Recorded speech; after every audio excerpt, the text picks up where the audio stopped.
Housing matters. Housing matters more today than in the past. Housing matters for middle-class families as well as low-income families. And housing matters for different reasons in different places, as Jenny just outlines. I strongly encourage you to look up the report. It's now my pleasure to introduce our keynote speaker, who's been semi-introduced already in a very helpful way by my colleague Jenny, and that is California State Senator Scott Weiner. Scott Weiner is perhaps best known in policy circles for his sponsorship of SB 50, which, if passed, will undoubtedly change the housing market in many metro areas in California by allowing more high-density housing around transit areas.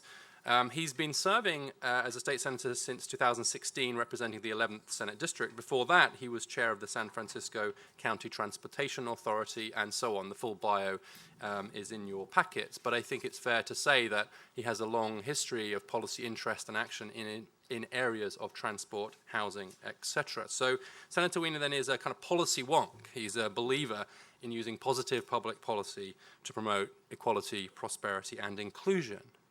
But he's also a man of action. When Bike to Work Day was accused of being a sexist institution because it was harder for women to bike to work wearing high heels and with long hair, etc., Senator Weiner joined many other politicians in the state of California to don high heels and wigs and cycle across the bridge to prove the point. Their photos are available online and they're terrific. He's also a deal maker. When his mobile phone was stolen from him, he didn't just run away, as you or I might do. He negotiated immediately with the people that had just stolen his phone. And he negotiated a price of $200 for the return of his phone. They went to the ATM, where he extracted the $200, completed the transaction, and got his phone back. Because it was caught on CCTV, I don't know if all of them were apprehended, but most of them were subsequently apprehended. So these are the kinds of negotiating skills that will be required to bring about serious housing reform in California or anywhere else. And so it's really a pleasure for us to be able to welcome, I think for the first time on a public platform at Brookings anyway, Senator Weiner, who is the scourge of NIMBYs, the whisperer of phone thieves, policy wonk extraordinaire. Please join me in welcoming Senator Weiner to our stage.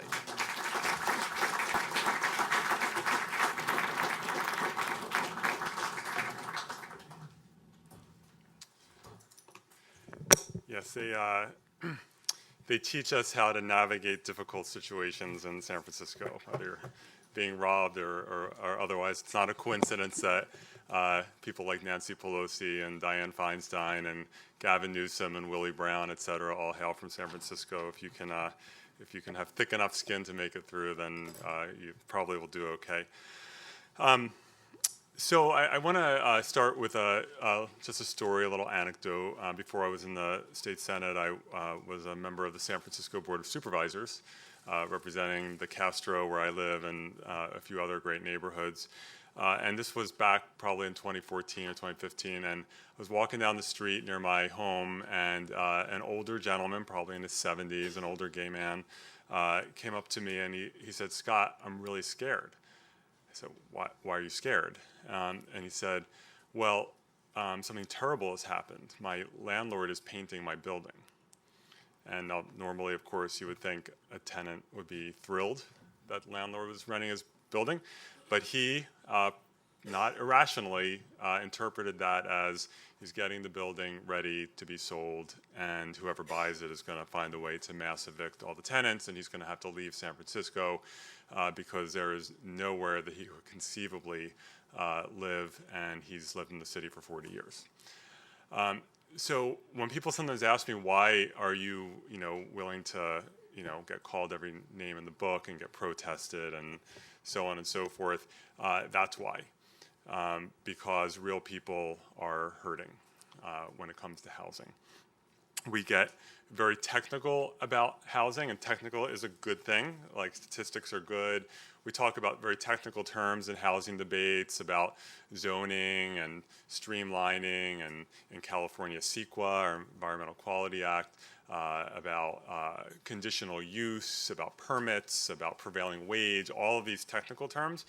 But it's so important as we talk about housing And as we have housing policy debates in more and more parts of the country, that we always bring it back to the real people whose lives are being harmed in real and deep ways by the housing crisis in California, but also in other parts of the country.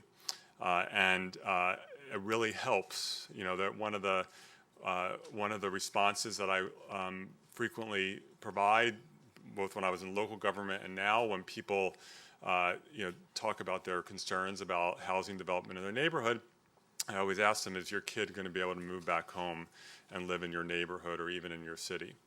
And overwhelmingly the answer is no, and that brings it right down to earth for people.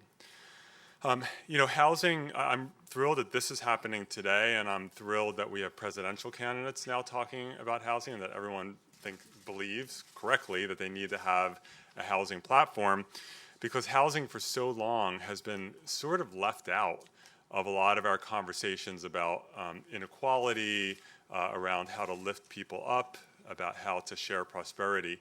We focus, importantly, on things like education and healthcare. That's critically important. But housing sort of takes a back seat. And I think it's been very underappreciated how foundational housing is to everything else. It's hard to be healthy if you don't have stable housing, or it's overcrowded. It's hard to get a good education if a kid is waking up every morning in a car or a homeless shelter. In California, at a minimum, 1 out of 20 school children is homeless, and that is probably an undercount. It's higher than that. And so housing is foundational, and it's finally, I think, getting the attention around the country, and particularly in California, that it deserves. The cost of housing is really, it's having so many impacts. It's absolutely driving people into homelessness. I think sometimes there's a stereotype that all homeless people have some sort of mental illness or drug addiction, and although there's a portion of the homeless population that does struggle with those issues, most homeless people don't. They simply can't afford housing, and so they're living in places we don't want them to live. In California in particular, housing housing problems aren't just a result of poverty. Housing is driving people into poverty. It's driving children into poverty because the cost of housing is so crushing. It is pushing, as you just saw, more and more people to become what we call super commuters, where they're driving, and that's an hour or more. It's more like 2 hours we're starting to see in the Bay Area and LA, 2 hours each way, which is terrible for the environment, for people's health, and for people's family lives. The challenges we have with housing are making it exceptionally hard for young people to get a foothold, to just be able to get that basic foothold of having housing.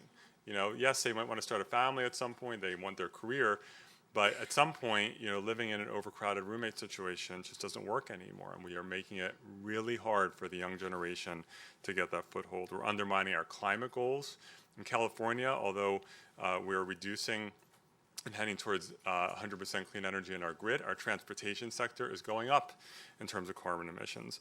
And of course, our housing approach absolutely perpetuates segregation in a huge way. We have these debates in housing about, is it local control? You're taking away local control by setting state standards. And the local control argument, I think, is one of the most bogus arguments around, and there are very few people who engage in that debate with integrity. It's a little bit like the current debate, not the past debate about states' right, but the current debate. Should we allow the states to do things, or should the federal government do it? And you'll notice that it really depends on who's in power in Congress about whether it's state versus federal. Few people fundamentally believe, the states are better or the federal government's better. It's the result. The same is true for state versus local control. In addition to my housing bill, I have a bill to allow people or allow cities to go later than 2 a.m. for their nightlife if they want to. We don't require them to. It's local control bill. Some of the same people fighting me on SB 50 because they say it takes away local control are fighting the nightlife bill because it gives them local control. So the local control issue, I think, really is about results, and we should really focus on the results and stop pretending like there's something biblical about local control when there isn't. Local control is good when it delivers good results, and in California, on housing, it has not. We have to keep hammering away about the truth that housing is a climate issue. And when you look there, in the environmental movement, at times there can be a blind spot around housing and land use patterns. We see it in the Green New Deal, which there's a lot of great things in the Green New Deal. The Green New Deal is silent on housing and land use patterns. It's silent, which I think is absurd, and it needs to be changed to add that. In California's debate about wildfires, land use patterns and housing has been largely absent, and no one wants to grapple with the fact that if you're not going to build in wildfire zones, you got to build somewhere else, and that means more urban density. We also, I think it's important to really, one of the things that really I think is a disservice to housing policy is when any kind of new market rate construction is lumped in as it's luxury housing. It's this sort of disparaging, dismissive, it's luxury housing. And although there certainly are buildings that are built that are luxury housing in the ways we would all conceive, the reality is that new construction, yes, it's expensive, but so are the 100-year-old buildings. In places like Los Angeles or San Francisco or other high-cost areas, everything is expensive because it's scarce. And so some people will say we should only build affordable housing, subsidized housing, but that's never by itself going to get us out of this mess. We have to build both. And then the last thing I will say before I get into some more details is that this is a long-term problem that's been built, and it's going to take a long time to get us out of this.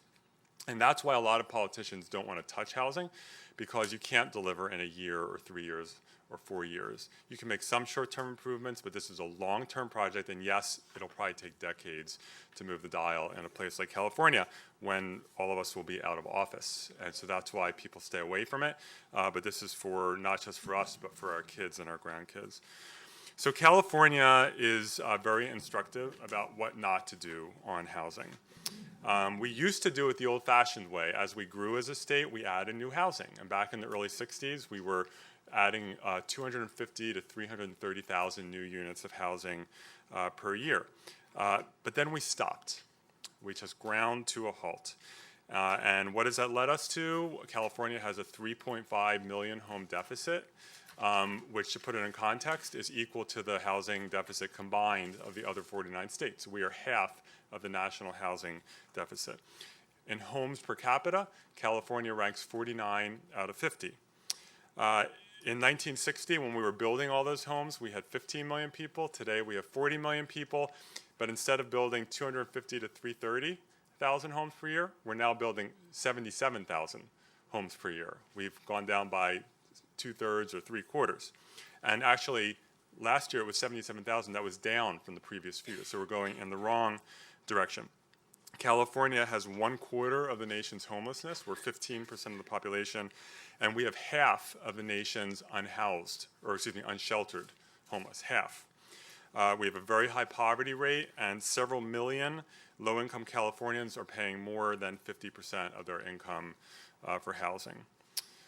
So people get this. It is the top polling issue in the state today, which it wasn't 5 or 10 years ago, but we've suffered from political paralysis.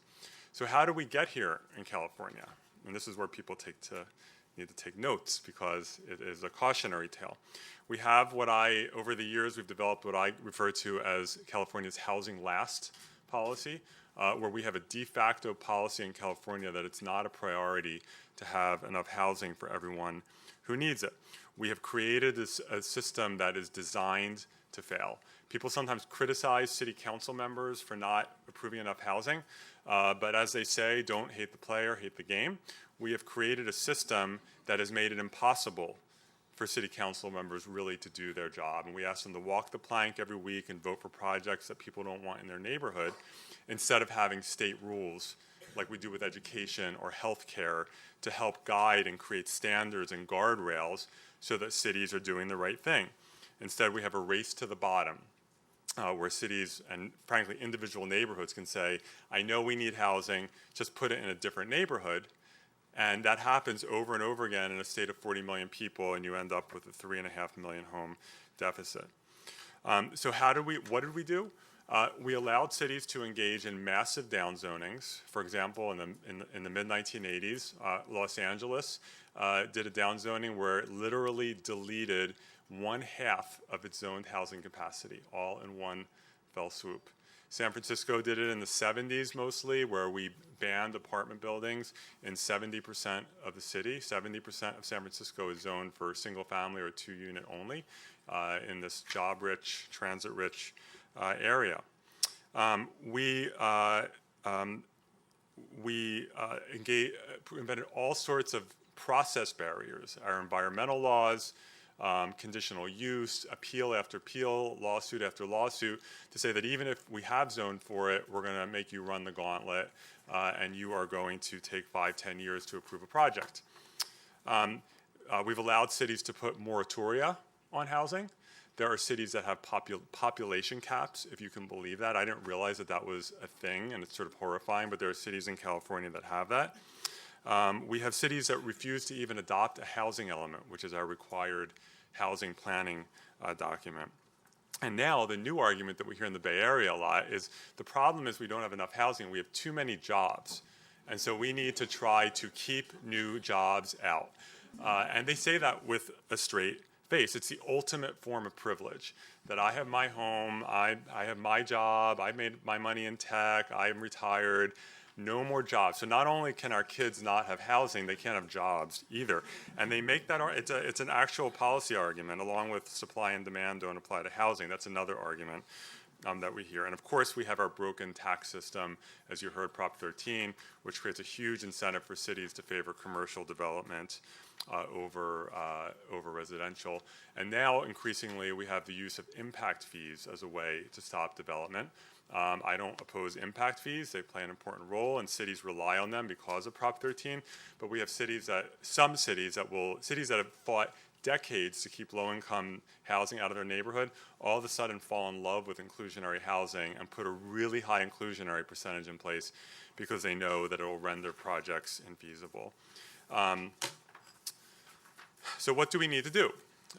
There is no silver bullet, and I know SB 50 has gotten a lot of attention, and as the author of the bill, it's always nice when people pay attention to your bill, but no one bill or approach is going to fix this. We have to do a number of things. Yes, we need zoning reform. We need faster approval of projects. We need streamlining. It is not acceptable that you have to have 50 community meetings to build a project that's within zoning, and that happens in San Francisco and elsewhere. It's not okay that it can take 10 years to get projects improved. We have to control costs. There's an important conversation happening now in California between labor and the building industry about prevailing wage and having a separate residential wage for low to mid-rise wood frame construction, having a lower wage for that. And that'll open up so many doors if they're able to resolve that. We have to fund more affordable housing. The market, the vast majority of low-income people in California live in unsubsidized housing, but the market is not producing housing affordable to low-income people like it used to, and we need massive subsidies, and that's one area where the federal government can help. And we have to protect renters. In California, very few cities actually have rent control. And so as a result, the vast majority of renters in California can be evicted for no reason and can have their rent doubled or tripled overnight. And we have to really understand that creating new housing isn't about replacing the existing people who live there. It's about being additive. We also have been adding more teeth into our existing laws. California actually went through a period in the early 1980s where we passed various great laws. Our state density bonus program to say that if you have high affordability, you can go taller and get relief from local restrictions. A mandate that cities have to allow in-law units or ADUs, and the Housing Accountability Act, which bans cities from arbitrarily denying or downsizing projects that come forward. They were dead letters for a long time. In the last few years, we're now putting teeth into them, including allowing people to sue cities and get penalties if the cities violate them. Now, about zoning reform, which is what SB 50 is about. I did a streamlining bill in 2017, and I was told this is great, streamlining is so important, but you have to get it zoning or none of it's worth it. And the more I looked into it, the more I realized that zoning, it's absolutely foundational. And we talk about zoning and single-family home zoning or this zoning and that. Let's be very clear in plain English. Zoning is about saying this is the only kind of housing allowed here. Every other type of housing is illegal, is banned. So single-family home zoning, which is 80% of the state of California, is zoned single-family. As I said, 70% of San Francisco, single-family or two-unit. Same in LA, 70%. That means that everything else is banned. Apartment buildings, banned. Senior housing, banned. Low-income housing, which is only multi-unit, banned. Student housing, banned. I could go on and on and on. It is all illegal in 80% of California.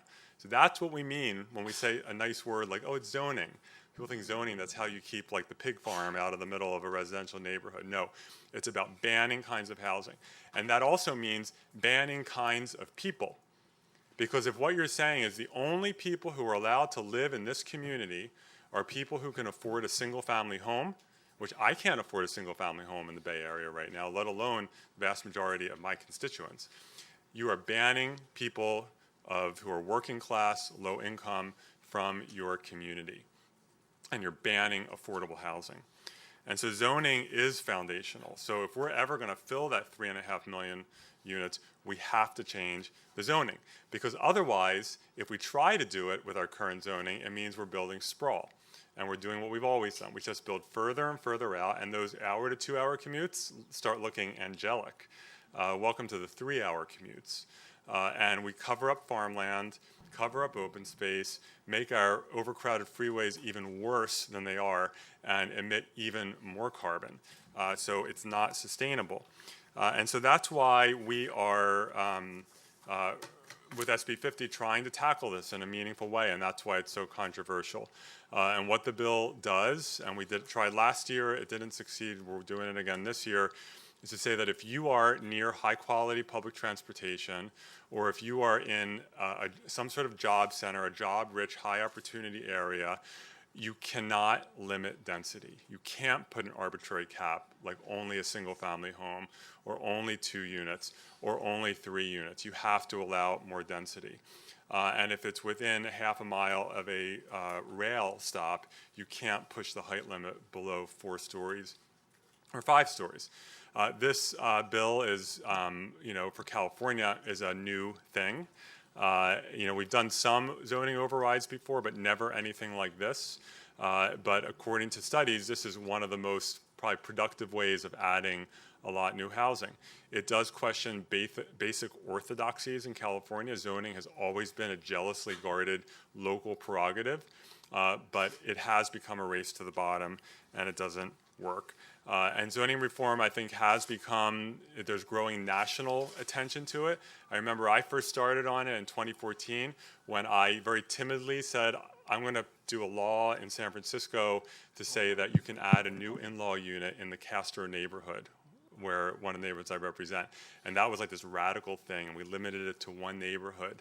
And then you fast forward 5 years, and now we have Minneapolis eliminating single-family home zoning, Oregon proposing to eliminate single-family home zoning, and in SB 50, in addition to the transit and job provisions, we have a statewide fourplex by right provisions. You'll be able to turn any home in California into a 4-unit building.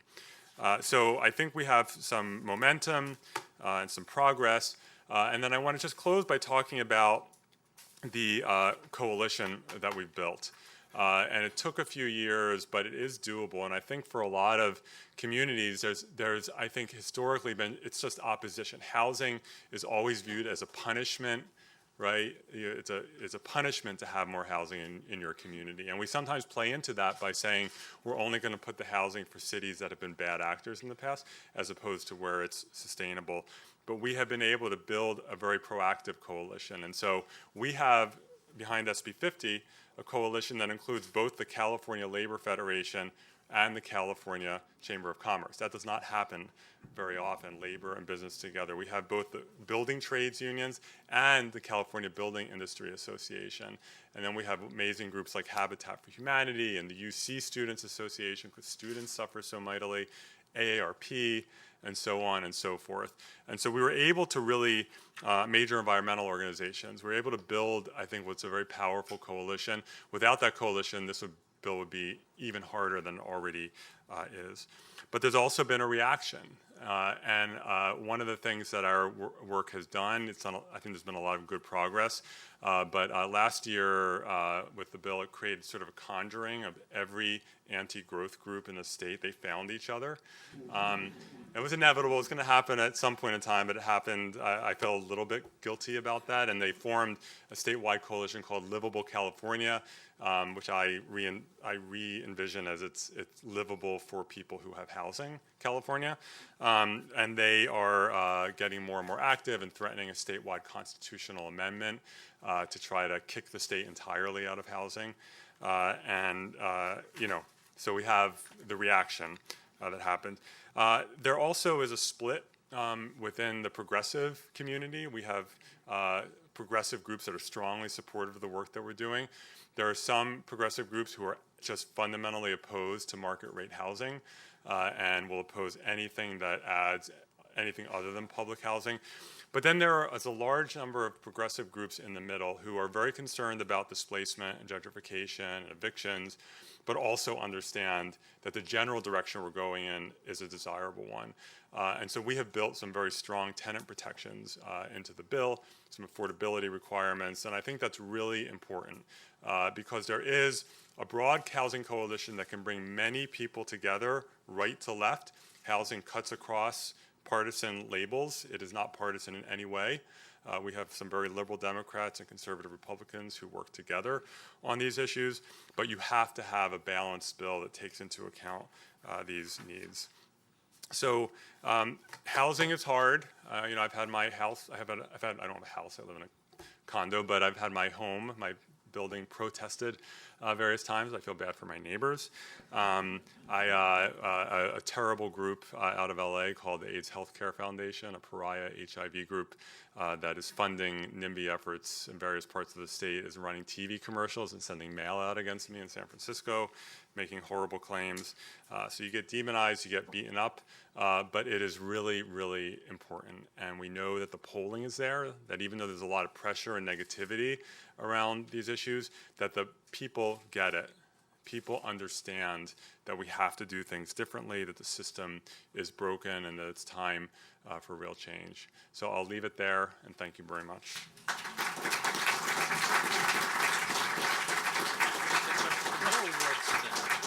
happy to say that. Thank you so much. Is this live? Hit the button.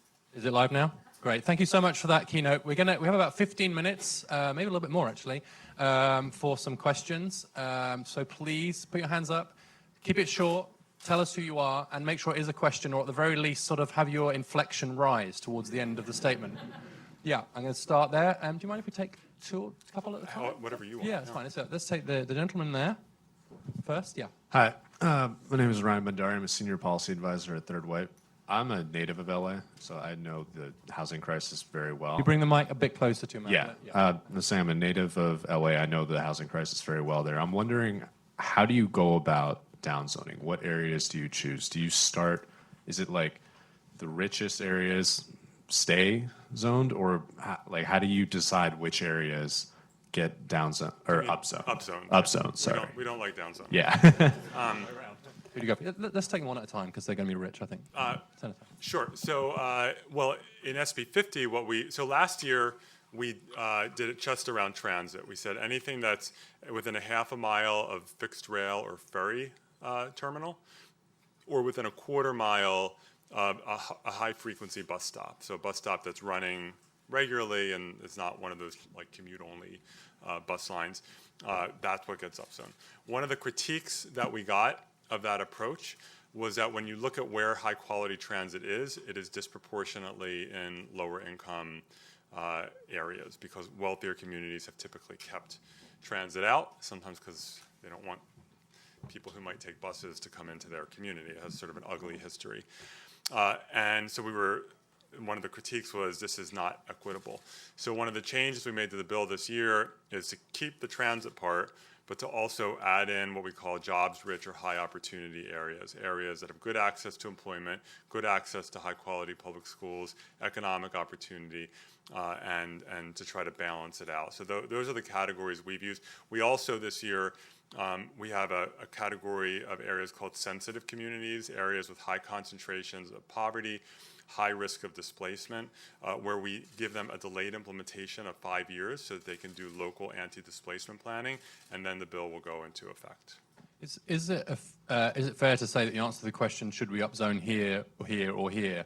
Yes, but to different degrees. Yeah, yes, and so the upzoning that I just mentioned, transit and high opportunity, is a more robust upzoning, but then we recently amended the bill to include a statewide, as I mentioned, a statewide fourplex, so you can do a duplex, triplex, fourplex anywhere, and the reason for that is it's a lighter touch density that will apply in areas that don't have the same access to jobs or transit.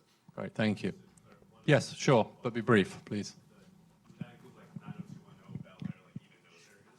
He's asking if it would include Bel Air and places like that. Well, the statewide fourplex is everywhere, but for the, yes, Beverly Hills is included. It's both job-rich and it has some transit in it. And the mayor of Beverly Hills, who is an interesting character, has been one of the foremost critics of the bill. So yes, so 90210 is covered. Thank you. Yes. Right My name is Yaya Fanusi with the United States of Africa 2017 Project Task Force. I'm sorry, which union? My name is Yaya Fanusi with United States of Africa 2017 Project Task Force. My one-bedroom condo on Lake Merritt, which I'm renting, I'm losing $1,000 because I don't charge my tenant the going rates. You know Lake Merritt, what it's all about there now, in Oakland. This is a serious issue, and I would like to know, I'm going back to Oakland in June. I would like to talk to you which group I could work with to help people like my tenants to be able to stay there. I'm doing a discount because she's part of this project. Yep. That's why I'm losing $1,000 a month. Yep. Great. You're having to do everything today, policy wonk, local advisor, everything. Do you have any brief answers to that, who we could talk to? Well, there are so many renters who are struggling. Oakland does have rent control, but as I mentioned, a large majority of California renters don't.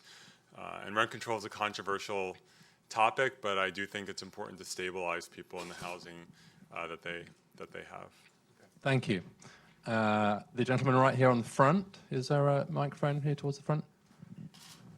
Thank you. And then we're going to go back there. Sorry to make you come up and down. I can't recall my name is Dave Onspach, no affiliation. In the early 70s, from what I understand, there was a law that I guess was passed that allowed environmental review of projects, and not only do groups like Sierra Club and all that stuff use that to stop development, but labor units have used that to try to extort favors from developers about union labor and that kind of thing. My question is, does your bill to help curtail that? I can't recall the name of the law, the one that started all this NIMBYism. Well, I don't know if it started NIMBYism, but it's definitely has sometimes been used. It's CEQA, the California Environmental Quality Act. It was signed into law by Ronald Reagan in the early 1970s. And the purpose of CEQA was to say, if you're doing a project, and when people think, building a new highway, building a dam, whatever, you have to analyze the environmental impacts to inform your decision. It makes a lot of sense. It's a very important law. Over time, through court decision, it has grown to encompass a lot of things. In San Francisco, it was used to hold up our bike network expansion, which is, I think, pro-environmental. It is used routinely to slow down or stop infill development, clearly pro-environmental. And so it is a challenge. I mentioned before that there's a negotiation on wages happening between labor and the building industry. If that is successful, I believe it will open the door to meaningful CEQA reform. To be clear, it's not about getting rid of CEQA. CEQA actually serves a lot of really important environmental purposes, but there are times when it's used in the wrong way. Thank you. The lady there at the back. Hi, also from Los Angeles. My name is Ife Cade, and I just wanted to know, you said that there's that some communities will have 5 years to work on a plan. I was just wondering if there's funding or technical assistance for folks to do that. Yeah, so the answer is yes, because we have, in the last few years, and Governor Newsom is proposing to dramatically increase the pot of planning money. And primarily it's, smaller cities that often don't have, their planning department is like one person, or they just don't have a lot of resources, and so they haven't updated their zoning in 40 years. They want to, but they just don't have the wherewithal to do it. And so we're trying to, or they don't have objective design standards, so that developers know going in, here are the design rules. And so we're providing more grants, particularly these smaller cities, to help them do that kind of planning. In a place like Los Angeles has a very well-developed city structure around planning. But yes, there are grants that will be available to help out. Great, thank you. I'm going to ask my own question now, Senator, and push you on the use of the word bogus to describe some of the local control arguments. That was a very strong statement. I'm reminded of one of my intellectual heroes is John Stuart Mill, and he said everybody is in favor of devolution down to approximately the level at which they currently sit in the political system. And so people who operate at the state level tend to be quite pro devolving power down to the state level. If you're in local government, you go down local. So I don't mean that as a ding against you. I'm sure, because you've proven that you would argue for this anyway. But isn't one of the things that makes American democracy historically so strong the very fact that the default assumption is that power should lie as close as possible to the voter on as many things as possible, rather than overriding it? Right. Just to be clear, I don't believe that local control is bogus. I think many of the arguments that are made are not always about local control, but are about something else masquerading as or that. about the results. So when people, there are some people who just philosophically believe in local control, and that's fine. Everyone's entitled to their view. It's just that there are people who think, that states are better than the federal government. That's fine. But I have found that very often local control arguments on both sides are not actually about whether local control is good, but about what are the results in this specific situation, which is why I mentioned the example of my nightlife bill, where people who oppose SB 50 for taking away local control are going really spinning around and getting upset that we're trying to give them local control over when they shut their nightlife down. I'm a former local elected official, and before that I was the president of my neighborhood association. So I feel like I've seen, and I was also served on several regional commissions. So I've never been in the federal government, but I've been at every other level, and I have seen the good and the less good. I happen to think in most cases, local communities are in a better position to make decisions than the state is, as mostly the case, but it's not always the case. And on housing in particular, and I've never advocated taking away all local control, even SB 50 retains enormous local control around approving individual projects. Local design standards apply, local demolition restrictions apply, local impact fees and inclusionary requirements apply. For the most part, local height limits apply. For the local setback rules apply. So we maintain local control, and that's a good thing. But California's system of local control on housing is extreme. And I mentioned before public education. If I were to come in here and say, I have a bill for you to give pure local control to local school boards, because local control is so incredibly important that they should be able to decide whether they hire credentialed teachers, how many days a year they instruct, and whether they teach math and science. You would laugh me out of the room. We have state standards because it's so important. The same should be true of housing. Standards and local control exists within those standards. The system of pure, unadulterated local control, not just at a city level, but at a neighborhood level, has not worked for housing. Thank you. Great. The gentleman here. And please do keep putting your hands up, even in between, so that I can see where the demand is. Thank you. Rick Rybeck with Just Economics. Appreciate you and Dr. Schutz mentioning Proposition 13 as something that was promoted to help affordable housing, but really has worked to the contrary. There's been a lot less notice of tax reform in Pennsylvania. I'm wondering if you're familiar with it, where they've altered their property tax, By splitting it in two and reducing the tax rate applied to privately created building values, which makes things like energy conservation that you were talking about more affordable and economically viable. But because they can't forego the revenue, they increase the tax on publicly created land value. And the thing that's kind of strange is that the lower rate on building values makes buildings cheaper to construct, improve, and maintain. People get that. But surprisingly, higher rates on land actually make land cheaper. I'm just wondering if you're familiar with it or if it makes any sense to you.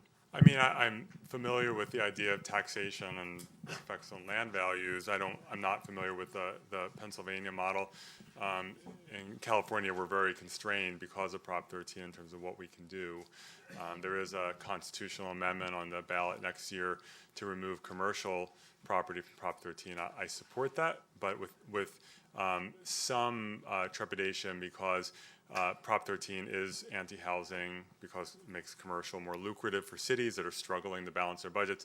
If we now remove property tax caps only for commercial, it means Prop 13 will make commercial even more, that disparity will grow. So we need to look at broader tax reform, like, for example, the possibility of having regional sharing of like sales tax, which, I mean, the pitchforks come out when you mention that, which it's not a criticism. These cities are struggling to balance their budgets because of our tax structure, so I totally get it why they don't like that, but we have to look at these broader ideas of how do we create the right incentives so that they're built, cities want to build housing instead of the next strip mall. Okay, great. Lady there. Hello, my name is Rosalie, and I'm a PhD student at George Washington University, and I'm writing about American middle class. My dissertation is all about middle class. And I was just wondering around the BLS consumer expenditure data, and I realized that LA and then San Francisco, their share of the expenditure on transportation is much higher for the middle class, and Los Angeles is like 16%, and then San Francisco about like 13%, which is very different from Chicago area, because Chicago area there's no difference on the transportation cost. So I was wondering whether, like, do you have any like thoughts on this issue in terms of for housing? It has, yeah. Great. Well, first, to remember that it's not just about income but cost as well. After all, if everything was free, nobody would be poor. But I just want to say that anybody who comes to an event and says, I was playing around with the BLS's consumer expenditure survey is always welcome at Brookings. I mean, it warms our heart. I don't know if you have anything on the cost side. Yeah, I mean, it's. I think the long commutes is definitely part of that, and all the expenses that are entailed there. Gas prices are higher in California than other parts of the country, and yeah, we make it hard. But we also in terms of driving, we do rely on bridge tolls and gas taxes to fund our public transportation system. So that does increase the cost of driving, but it allows us to, we hope, make transit more affordable. Another issue, though, is that some of our transit systems receive very little public subsidy and are over-reliant on fares. So BART is the prime example. It gets very little subsidy, and so the fares are way too high, and it's a big problem for low-income riders. Guy in the blue shirt right there. Hi, Elon Sykes with the Climate Leadership Council. My question has to do more with a different personal affiliation. So I know that you're involved with the California Jewish Legislators Caucus. I'm an observant Jew, and it's important to live in a place where I can walk to synagogue. I know that in California there are lots of Jewish communities in high-cost areas that seem like they would both be a target for SB 50, but also a natural constituency for denser development. So I'm wondering whether there's been any outreach to Jewish communities in California as natural supporters of denser development. Yeah, well, there's actually a statewide coalition of reform Judaism that is, they haven't endorsed the bill yet, but they've indicated that they're likely to do so. And these are members of our community who are very involved in social and economic justice issues. More broadly, it's been a mix. We have a lot of, fair amount of opposition coming from some areas where your and my brothers and sisters are abundant. but the opposition comes from other areas where there are fewer of us. So I have not heard that particular argument before. I think it's actually a really good one. I'm going to mention that to some of the Jewish opponents of the bill so thank you for giving me a new argument. Next time you come, we expect some theology to be woven into your policy wonkery as well. But with apologies to those who have their hands up, we can't get to everybody, and I'm very conscious of the Senator's time. So we're going to have to close it here and move on to the next panel. But please join me again in thanking our keynote speaker, Senator Scott Weiner. Thanks for watching. Be sure to like and subscribe for more videos from Brookings.